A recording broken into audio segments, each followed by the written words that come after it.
So if the US captured Mexico City, why didn't it take all of Mexico? Racism. This is part 2 of Latino Studies 101 looking at the US-Mexico War.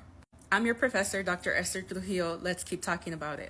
In my last video, we talked about some of the conditions that led up to the war, and we left off at the part where General Zachary Taylor and the Marines had occupied Mexico City. So when a war happens and you occupy and you take the capital, don't you take the whole country? So what exactly happened here? Dude, Mexico was huge and it had hella people. Most of them were in the southern part of Mexico, which is what today we would recognize as Mexico.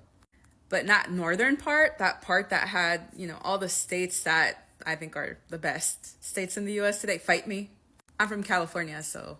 The northern region of Mexico in 1846 was sparsely populated. There weren't many people there. A lot of it was desert.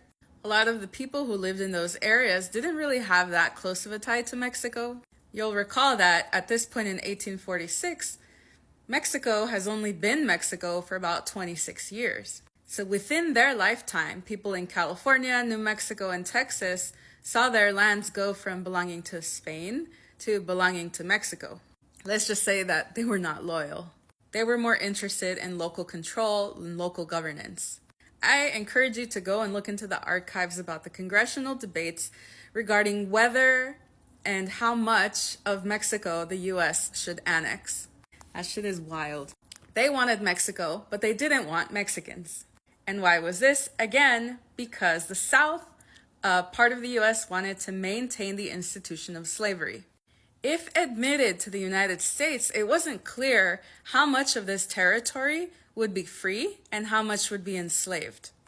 It also wasn't clear how people who were not white phenotypically and who had no reason to buy into the myths of American exceptionalism, how they would take to participating or being included or excluded into the American body politic. In other words, Mexicans were kind of unpredictable. So a compromise was reached where only the sparsely populated territories of Mexico would be annexed, while the southern and most populated area, which is what today we recognize as Mexico, would be left to Mexicans. In my next video, we'll talk about the Treaty of Guadalupe Hidalgo, which was signed to end the war, and the impacts that that had.